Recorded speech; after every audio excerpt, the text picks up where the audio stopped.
Bienvenue dans ce nouvel épisode de Ça déborde, le podcast Nature Peinture qui t'aide à faire autrement, à devenir ta priorité et à prendre soin de toi sans culpabiliser. Je m'appelle Lucille, je suis psychopraticienne et ici je te parle de mon parcours, mes galères, mes réussites, mes coups de cœur, mes coups de gueule aussi et les clés qui m'ont aidé à avancer et que j'ai à cœur de partager avec toi. Pour que tu apprennes à mieux te connaître, à dépasser tes peurs et tes doutes, pour laisser enfin déborder pleinement qui tu es. Alors installe-toi confortablement et c'est parti. Bonne écoute!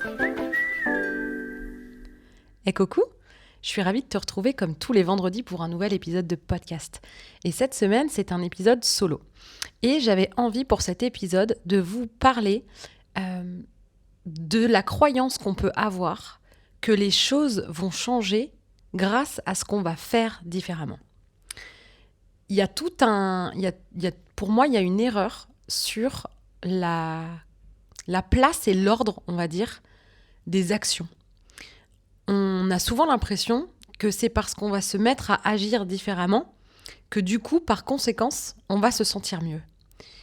Et pour moi, c'est l'inverse qui se passe. C'est parce qu'on va changer de point de vue, parce qu'on va voir les choses autrement, parce qu'on va commencer à aller mieux, qu'on va pouvoir, sans même forcer finalement, sans que ce soit spécialement un effort, faire les choses autrement.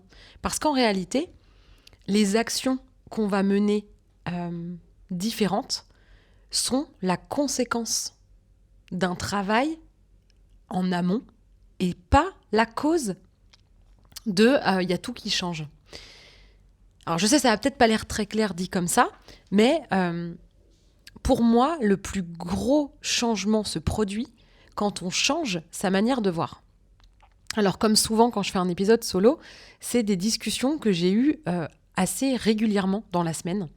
Pas plus tard qu'hier, en enregistrant un podcast avec Swazik, quand je lui ai demandé quel film l'avait marqué. Donc du coup, je spoil un petit peu, puisque l'épisode ne sortira qu'en décembre. Mais en gros, elle a parlé du film Sixième Sens. Parce que, sans te spoiler, en plus de t'avoir spoilé une des réponses de Swazik, de te spoiler le film, le déroulé de ce film, comme Fight Club, parce que du coup, moi, ça me faisait penser à Fight Club, le déroulé de ces deux films-là, c'est qu'en fait, tout le film se déroule, on le vit tel qu'on le vit, et arrivé à la fin, il y a quelque chose qui change radicalement la perception qu'on a pu avoir du film. Et on n'a qu'une envie, c'est de re-regarder depuis le début pour regarder différemment, parce que là, il y a un truc qu'on sait, qu'on ne savait pas la première fois, qui change tout, mais genre tout. Pourtant, le film est le même, on va revoir exactement les mêmes images, il n'y a rien qui va bouger, et il n'y a encore rien qui a bougé, mais parce qu'il y a eu une prise de conscience, parce qu'il y a eu une information qu'on a reçue, qui manquait, qu'on n'avait pas, tout change. Tout change littéralement, alors qu'il ne s'est encore rien passé. Et pour moi, les grands changements comme ça sont intérieurs. Je suis en train d'accompagner quelqu'un en ce moment et la discussion qu'on avait était autour de son déménagement. Elle déménage là à la fin du mois et le logement qu'elle a trouvé, donc elle m'explique qu'elle en avait trouvé un premier qui était dans la commune où elle habite actuellement et ça l'arrangeait de rester dans la même ville. Mais il y avait une chambre de moins et en plus c'était un petit peu plus cher. Et au final, le logement qu'elle a trouvé est dans la ville voisine. Donc ça ne change pas non plus trop les habitudes et ça va, elle s'en accommode. Et en plus, il y a une chambre supplémentaire, ce qui fait que chaque membre de sa famille aura sa chambre. Ce qui n'était pas le cas avec le logement qu'elle avait vu précédemment. Et elle me dit, mais par contre, quand même, c'est chiant parce qu'il n'y a pas de garage. Et donc, moi, l'accompagnant, j'ai son thème sous le nez et on avait eu des discussions autour forcément de ces enjeux de son thème. Et je regarde son thème et je me dis, franchement, vu ton chemin de vie, j'ai envie de te dire, tant mieux en fait. En fait, c'est pas une mauvaise nouvelle que t'aies pas de garage, c'est une bonne nouvelle. Parce qu'en fait, ça va être un levier qui va t'aider à aller vers ton dharma, vers ta boussole. Et c'est pour ça que je dis souvent que les petits riens du quotidien sont vraiment ceux qui vont tout changer et que la conscience de ces enjeux permet de traverser vraiment différemment les choses et donc d'agir différemment parce qu'il y a la prise de conscience avant. Dans le cas de ce déménagement, je lui dis, regarde, tu as un chemin de vie qui a pour point de départ un enjeu d'immobilisme, de choses qui vont te retenir, de choses que tu possèdes, qui peut-être t'entravent, te limitent, d'avoir du mal à lâcher le passé, la routine, les habitudes, même si elles sont devenues inconfortables, toxiques, etc. Et ton chemin de vie te demande d'apprendre tout l'inverse, d'apprendre à lâcher, d'apprendre à perdre pour gagner, d'apprendre à laisser partir et à pas s'accrocher démesurément à des choses qui finalement alourdissent. Pour faire de la place aussi à de la nouveauté, parce que c'est aussi comme ça que ça marche dans l'univers. Si tu veux quelque chose de nouveau dans ton verre, il va falloir le vider. Sinon, ça marche pas, il n'y a pas de place pour que la nouveauté arrive. Donc l'idée, c'est de faire de la place pour que la nouveauté puisse arriver. Et quand on a un chemin de vie où il y a beaucoup d'immobilisme, c'est vachement dur. Et en plus, on vient apprendre tout l'inverse. Comme pour tout le monde dans son chemin de vie, on vient apprendre tout l'inverse de ce qu'on connaît par cœur. Et donc je lui dis, regarde, c'est une opportunité d'aller dans la direction que te souffle ton dharma, que te souffle ta boussole. Là, comme t'as pas de garage, et que tu avais un garage dans la maison que tu vas quitter, tu vas être obligé de faire du tri. Tu vas devoir faire un tri. Et ce tri-là, il va être bénéfique. Et il va être d'autant plus bénéfique si tu le fais de manière consciente, si tu réfléchis à garder des choses qui comptent. L'idée, c'est pas de tout jeter, de tout... Voilà, elle voulait garder les souvenirs, le premier pyjama de ses enfants, enfin des petites choses comme ça. Je dis, mais évidemment que tu gardes les trucs qui te sont chers. Mais je suis sûre qu'il y a plein de choses qui t'alourdissent, qui sont pas utiles, ou qui te ramènent à un passé qui était peut-être des souvenirs qui sont moins sympas que la naissance de tes enfants. Mais du coup, c'est l'occasion de faire ce tri. Et comme, vu ton chemin de vie, vu ton karma, vu ton point de départ, c'est quelque chose qui va être très difficile à faire pour toi, là, en fait, c'est la vie qui te propose une situation où elle t'aide, dans le sens où là, tu vas pas attendre d'être prête. C'est-à-dire que là, tu as une opportunité de le faire. Mais ça reste une opportunité parce qu'il y a différentes manières de réagir derrière ça. C'est-à-dire que soit elle veut pas en entendre parler et elle prend un garde-meuble ou quelque chose pour ne rien jeter et ça va lui faire des coûts supplémentaires et ça l'alourdit, etc. Et du coup, il y a quelque chose de très karmique qui va forcément la plomber. Soit elle peut choisir de le faire de cette manière-là. Elle peut aussi choisir de le faire en étant dans quelque chose de négatif, dans la contrainte. De toute façon, j'ai pas le choix. Et pour une fois que je me choisis et que je fais des choix, je suis obligée. Il y a rien qui peut se passer exactement comme j'ai envie. Et on peut le faire, mais tout en se disant, mais quelle souffrance en fait. Putain, la vie, elle peut pas être cool avec moi. Dans les faits, elle va juste déménager dans une maison qui a pas de garage. Elle peut le vivre de plein de manières différentes. Et la manière dont elle va agir concrètement, dont elle va faire, de la manière dont ses actions vont se dérouler à la suite de cette discussion, si différence il y a, c'est pas parce qu'elle va agir différemment, mais parce qu'elle aura changé sa manière de regarder la situation, et au regard de cette nouvelle façon de voir, elle va trier le cœur beaucoup plus léger, et en voyant là une vraie opportunité d'aller vers quelque chose qui est bon pour elle. Et donc, d'un seul coup, de trier ses affaires, elle va pas le vivre de la même manière. Et donc, là où l'action va être différente, en réalité, c'est pas l'action. Enfin, si, l'action va être différente, mais la manière de faire va être différente. Mais c'est pas le point de départ, c'est la conséquence. Et donc, je sais à quel point, parfois, il y a une grande frustration quand quand on a des discussions comme ça et que quasiment immanquablement, la personne me dit « Mais du coup, qu'est-ce que je fais ?» Déjà, tu prends le temps de constater, avant même de faire quoi que ce soit, de constater à quel point d'avoir pris conscience de ça va changer ton regard, ta perspective et ta manière de voir les choses de manière radicale. Je repense au 6e sens ou à Fight Club. Si tu as vu un de ces films, tu sais à quel point, parce que je ne vais pas raconter ce qui se passe à la fin, mais tu sais à quel point tu te dis, mais comment c'est possible que je me sois trompée tout le long, ou que j'ai mal vu, ou que j'ai pas compris ce qui se passait. Et là, d'un seul coup, on regarde et ça change tout. Mais ça change tout. Et le travail thérapeutique, c'est exactement ça. C'est de raconter une histoire telle qu'on l'a vécue, avec les éléments qu'on avait pour en parler, et d'un seul coup, de venir rajouter des éléments à la conscience qu'on n'avait pas, Et là, d'un seul coup, c'est comme un retournement intérieur. Et ce retournement-là, au moment où il se passe, concrètement, factuellement, en action, il s'est encore rien passé. Rien du tout. Tout ce qui se passera par la suite sera la conséquence de ça. Et de faire des actions dont on ne se serait pas cru capable avant ça, vont finalement pas être si difficiles que ça. Alors parfois, ça fait peur quand même, dans les épisodes précédents en solo où je racontais cette histoire de partir avec sa peur en bandoulière, ou comme le dit Elisabeth Gilbert dans son livre Comme par magie, de la mettre à l'arrière de la bagnole et de la faire partie du voyage finalement, parce qu'elle a sa place, et qu'on connaît son rôle de protectrice, mais qu'on n'est pas obligé de l'écouter. Donc dans l'idée, c'est, on va peut-être avoir peur de faire différemment, mais il y aura cette espèce de conviction à l'intérieur que c'est ça qui est bon pour nous. Et c'est ça qui va nous donner la capacité de dépasser cette peur-là qu'on n'aurait pas dépassée avant. Donc vraiment, moi, je crois profondément à la puissance du changement de vision, du changement de perception des choses. Et l'idée, c'est pas de s'inventer une life, et d'imaginer une histoire radicalement différente de ce qu'elle a été ou de ce qu'elle sera. C'est juste de se rendre compte que dans une histoire quelle qu'elle soit, que ce soit un film qu'on voit ou une situation réelle, on n'a pas tous les éléments. On n'a pas tous les éléments nous concernant, nous, déjà, parce qu'il y a des choses inconscientes qui nous concernent, qu'on n'a même pas et qui font intégralement partie de l'histoire.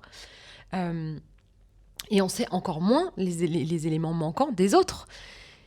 Et parfois, on voit aussi dans beaucoup de films, le cinéma permet de voir ça, où on voit les quiproquos, en fait, nous, spectateurs, on va voir tout ce qui se passe dans toutes les pièces, tous les quiproquos, et on voit bien comment eux, quand ils se retrouvent dans la situation sans avoir vu ce que nous, on a vu, ils comprennent rien, ils se font avoir, ils font des gaffes, ils croient la mauvaise chose, etc., parce qu'ils n'ont pas tous les éléments. Et donc, parfois, de s'autoriser à s'ouvrir à la possibilité de « j'ai pas tous les éléments », et il y a une partie des éléments qui est entre les mains de l'autre, on peut aussi se dire je vais poser la question. Parce que ça, c'est quelque chose qu'on n'ose pas forcément faire. De peur, oui, mais qu'est-ce qu'il va penser, machin. Il peut y avoir plein de choses comme ça qui nous retiennent, et à un moment, juste de dire mais peut-être que juste il te manque un élément, et que rien qu'en posant la question, déjà, ça va enlever le flou. C'est un des accords Toltec. Ne fais pas de suppositions. Il vaut mieux dire clairement ce que tu veux plutôt que de supposer que ce sera évident et que tout le monde aura compris. Et également de ne pas faire de suppositions sur ce que l'autre... oui, mais si l'autre me l'avait dit, si ça avait été important, il me l'aurait dit, ou je sais pas quoi. On n'en sait rien en fait. Parfois, il faut juste poser la question et exprimer son besoin. Mais quand ça ramène à des enjeux de lune noire ou à des enjeux de karma qui sont pas conscients et qui nous mettent en transe, on n'y va pas pour se protéger. Tout simplement. Et donc, une fois qu'on fait le jour sur tout ça et qu'on a un regard nouveau, là, on commence à pouvoir agir différemment. Et quand c'est pas par l'intermédiaire d'un thérapeute, puisque là, je parle de mon propre prisme et de mon métier, mais parfois, c'est la vie qui va te mettre dans une situation telle que quelque part, y a comme une espèce d'urgence à faire autrement. Mais l'urgence de faire autrement, c'est aussi le fait de réaliser que là, il y a une urgence telle que là, on ne peut plus faire comme avant. Et il y a une fraction de seconde où, en fait, on change de point de vue. C'est-à-dire que jusque-là, on supportait une situation, par exemple, et d'un seul coup, on ne supporte plus. Et c'est le changement de « ça y est, c'est devenu insupportable » qui va faire que d'un coup, on va agir différemment. Moi, c'est comme ça que je vois les choses. Ou en tout cas, si c'est pas toujours dans ce sens-là, je trouve que en grande partie, c'est quand même dans ce sens-là que ça se passe. Et en tout cas, si ça doit se passer dans ce sens-là, c'est vachement moins dur et c'est vachement moins souffrant que d'y aller en mode lutte et en mode de toute façon, ça se passe jamais comme je veux, la vie est tout le temps dure. Et je suis pas du tout en train de minimiser les choses difficiles qui se passent. Mais pour reprendre cette idée de tri du garage, elle peut très bien trier dans deux énergies différentes ou refuser de trier. On a toujours le choix finalement. Il y a vraiment toujours le choix. On a toujours son libre arbitre, j'en suis persuadée. Mais encore une fois, si on n'est pas conscient, parfois on se dit « j'ai pas le choix, je subis ». Alors qu'en fait, je sais pas moi, rester dans un travail qui nous convient pas, dire « mais j'ai pas le choix ». Non, c'est pas vrai. Le choix, c'est de rester. Alors, qu'est-ce qui motive ce choix? Quelles sont les peurs inconscientes? Quelles sont les urgences, les survies ou je sais pas quoi? Ça, c'est autre chose. L'idée, c'est pas forcément de partir en n'ayant plus rien et de se mettre en réelle difficulté financière, par exemple. Mais on peut aussi chercher un autre boulot avant de partir et ne pas choisir de rester dans ce boulot-là. Mais là, il peut y avoir plein de peurs et plein d'histoires qui remontent à beaucoup, beaucoup, beaucoup plus loin.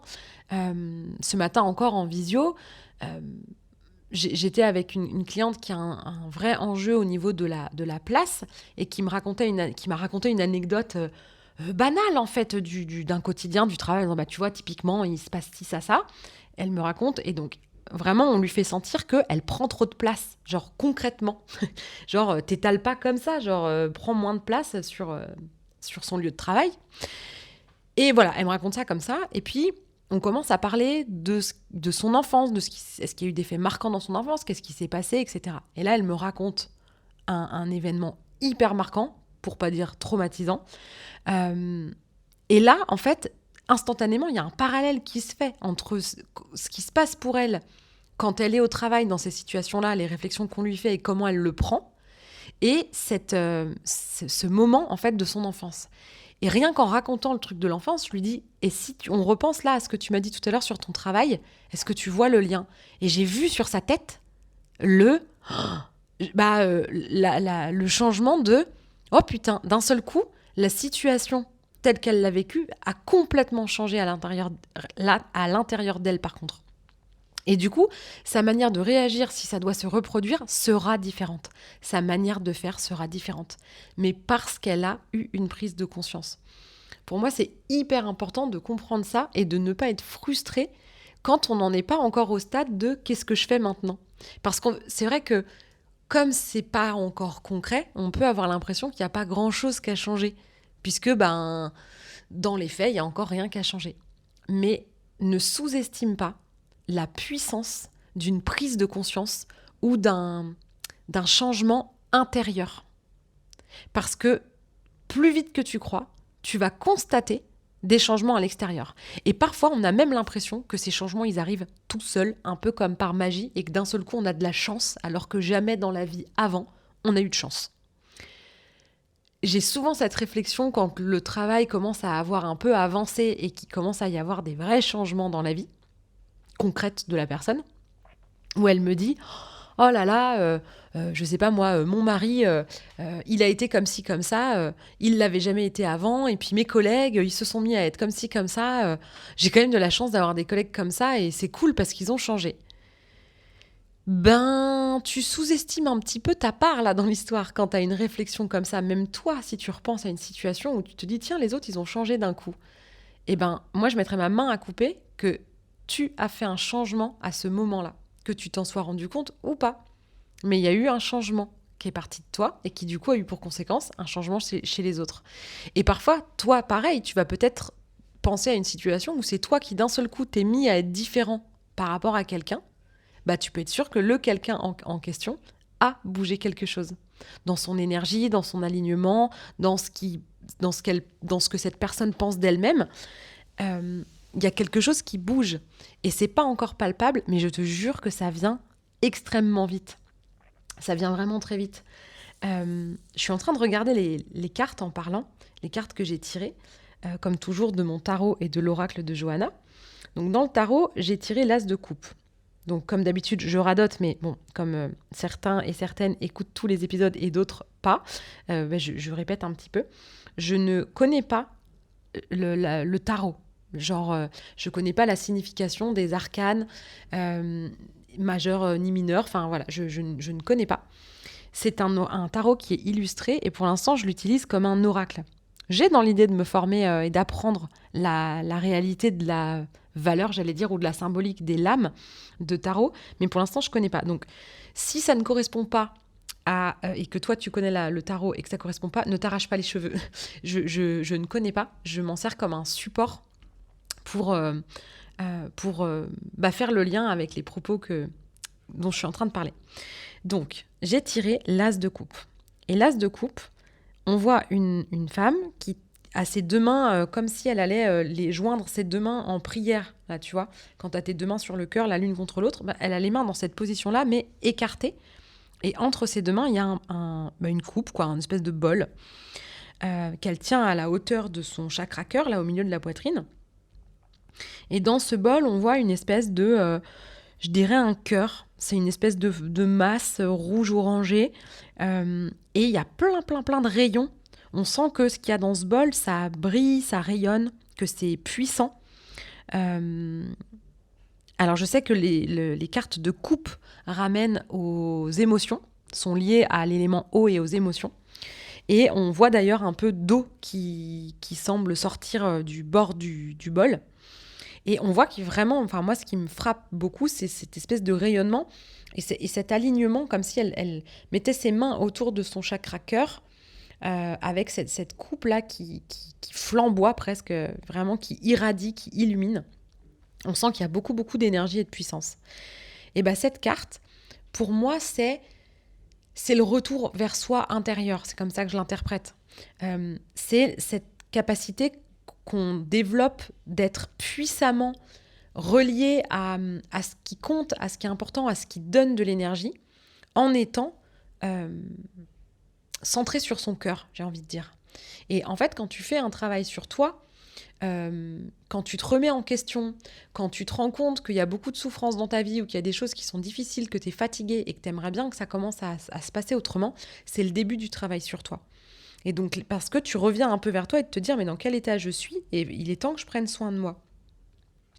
Et quand d'un seul coup, on a un peu tout ce focus comme ça sur son énergie à soi, et ben, il y a quelque chose de très puissant qui s'en dégage. Et moi, je trouve qu'il y a un certain alignement dans cette carte. Avec les mains qui sont très droites, là, tendues vers le ciel, il y a quelque chose de très aligné, de très puissant, de très serein. Et ben, quand on commence à se reconnecter à ça, on n'a encore rien changé. Mais intérieurement, il y a tellement de choses qui ont bougé que ça ne sera pas sans conséquence. Et l'autre carte, c'est la solidarité. La petite phrase, c'est « j'ouvre mon cœur aux autres ». Donc là, c'est un rond qui est découpé en triangles, un peu comme les camemberts du Trivial Pursuit, si tu as la ref. Donc, ils sont de différentes couleurs et on voit que chacune de ces couleurs, il y a 4 couleurs différentes et il y en a 2 de chaque, qui a à la fois un effet miroir, parce qu'elles elles sont vraiment face à face, tu vois, les deux qui sont de la même couleur, tu pourras aller voir la carte sur le post Instagram. Les 2 cartes qui se font face sont exactement les mêmes, sont en miroir, et ça fait un peu comme des diagonales comme ça dans ce cercle. Et l'idée, c'est donc que c'est marqué « j'ouvre mon cœur aux autres ». Et je trouve que quand on travaille sur soi, ça aide à se comprendre soi, mais ça aide aussi à comprendre les autres, ou en tout cas, si on ne comprend pas complètement ce qui se passe chez l'autre, ça aide à comprendre qu'il se passe forcément quelque chose chez l'autre, qui nous dépasse, qui nous échappe, qui ne nous concerne pas. Et du coup, ça devient plus facile de s'ouvrir aux autres. Et s'ouvrir, ça ne veut pas dire mettre son cœur tout mou sur la table pour qu'il soit allègrement piétiné, c'est pas ça que ça veut dire. C'est aussi de pouvoir accepter, d'être suffisamment en sécurité avec soi-même pour pas se sentir en danger parce qu'on va créer du lien avec l'autre, communiquer avec l'autre, parler de ses besoins à l'autre, dire tu sais, moi j'aurais besoin de ci, j'aurais besoin de ça, même parce que je pense à une autre personne que j'accompagne, que j'ai vue cette semaine, qui elle a aussi un enjeu au boulot, qui a besoin que les choses changent et qui a besoin d'avoir une conversation avec son supérieur. On est en train de travailler sur tout ça pour qu'elle se sente suffisamment en sécurité à l'intérieur d'elle-même, pour qu'elle réussisse à faire quelque chose qu'elle n'a jamais fait et qui changera les choses. Donc toute l'idée est de venir amener suffisamment de sécurité dans son cœur, dans son intérieur, pour dégager cette puissance et que cette puissance se transforme en courage d'y aller avec sa peur et de s'ouvrir à l'autre, de pouvoir dire, là dans le cas de ma cliente, de pouvoir dire à son supérieur ce qu'elle aurait besoin de voir évoluer, de voir changer dans son travail, dans son poste, dans la manière dont ça se passe dans l'entreprise, etc. Des choses très concrètes finalement. Et faire ce pas d'aller avoir cette discussion avec son supérieur, ce n'est pas cette action-là qui changera les choses. C'est parce qu'elle aura changé sa perception qu'elle va réussir à le faire. Donc, je sais pas, j'espère que tu as bien compris ce que je voulais dire et que tu sens cette nuance-là. Parce que ce serait hyper intéressant que tu puisses voir dans ton quotidien à quel point c'est puissant quand tu changes de perception. Parce que finalement, une perception, c'est plus facile à faire bouger que de la matière, d'une certaine façon, en fait. Par contre, une fois que l'énergie a bougé, c'est comme si la matière autour et le concret autour de nous ne peut que bouger. Mais pas parce qu'on va l'avoir poussée, mais parce que l'interaction avec cette matière-là va devenir complètement différente. Et donc c'est plus facile, en plus, tout ce qui est concret autour de nous et action, ça implique bien souvent les autres. Ça implique une action à l'extérieur de nous, en tout cas. Et on n'a pas la main sur l'intégralité de ce qui se passe à l'extérieur de nous. En revanche, on peut avoir la main sur ce qui se passe à l'intérieur de nous. Et là, on a 100% de latitude pour faire bouger les choses sur tout ce qui se passe à l'intérieur de nous. C'est de notre responsabilité, c'est dans notre pouvoir. Dès que ça arrive à l'extérieur, on n'a plus que la moitié de la problématique en main. Et donc, si on est suffisamment sécure avec soi-même, on peut aller poser une action à l'extérieur en sachant très bien qu'il y a la moitié qui nous échappe. Si on n'est pas suffisamment sécure à l'intérieur, ces 50% qui nous échappent, en fait, font peur. Alors, bien évidemment, ce n'est pas des réflexions conscientes qu'on a de cette manière-là au quotidien. Mais si tu as dans un petit coin de ta tête que c'est comme ça que ça se passe, je te promets que ça va t'aider à voir les choses différemment et à ce qu'elles se déroulent, du coup, par conséquence, différemment. Alors, parfois, c'est vraiment difficile de le faire seul.